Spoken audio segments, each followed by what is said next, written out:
In this module, we will understand the basic of insurance. What is insurance and why is it important? Insurance is to provide protection to a person or an entity from any sort of financial loss caused due to events like fire, accidents, hospitalization, earthquakes, etc. Let us see with the help of an example. Ram went for a movie and parked his car along the roadside. Just when he got off the car, a coconut fell on his car, damaging its window pane. Ram realized this would be a bit heavy on the pocket, but he did not worry as he had an insurance with his insurance company and his insurance company would bear the expenses of the damage. In these type of uncertain scenarios, there is one thing common, and that is financial loss. Insurance compensates these financial losses.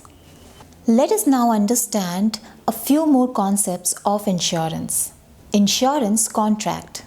An insurance contract is a contract between the insured and the insurer. Let us understand who the insured is and who the insurer is. An insured or a policyholder is a person or an entity that buys an insurance policy and is covered against financial losses. An insurer or an insurance company is an entity which provides insurance and undertakes to compensate. Now, we need to know how an insurance contract comes into existence. The process of applying for insurance is called proposal. When one party proposes and another accepts the proposal, then it is a valid contract. So, who do you think makes the proposal to whom? The insurance company to the buyer of the policy or vice versa? Well, the buyer of the policy makes the proposal to the insurance company. Let us understand this with the help of an example. When applying for insurance, the first thing you do is to get the proposal form of a particular insurance company. After filling in requested details, you send the form to the company, sometimes with a premium check. This is your offer. If the insurance company accepts your offer and agrees to insure you, this is called acceptance. In some cases, your insurer may agree to accept your offer after making some changes to your proposed terms.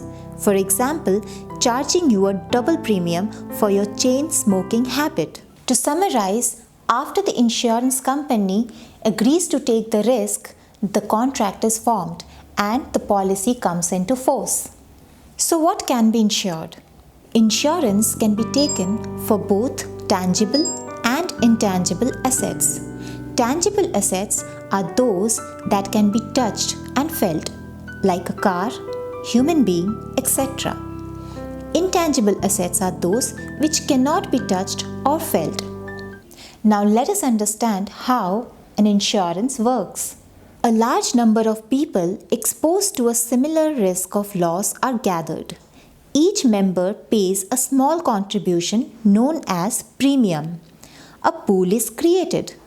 This fund is then used to compensate the few members who will suffer the particular loss. Let us understand this with the help of an example. Suppose there is a group of 100 people for a common purpose. Each member contributes 100 rupees every month for this purpose.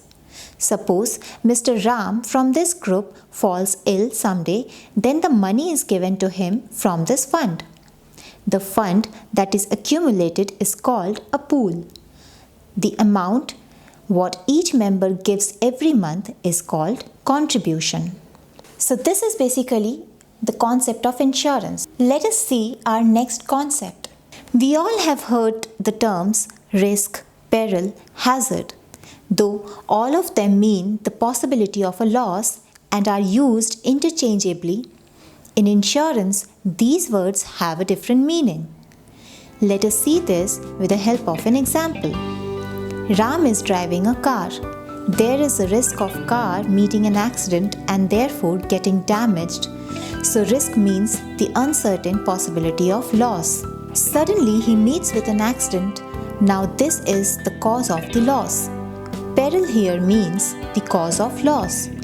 If Ram broke the signal and then met with an accident, it means it increased the possibility of loss. Hence, this is hazard. I thank you so much for watching.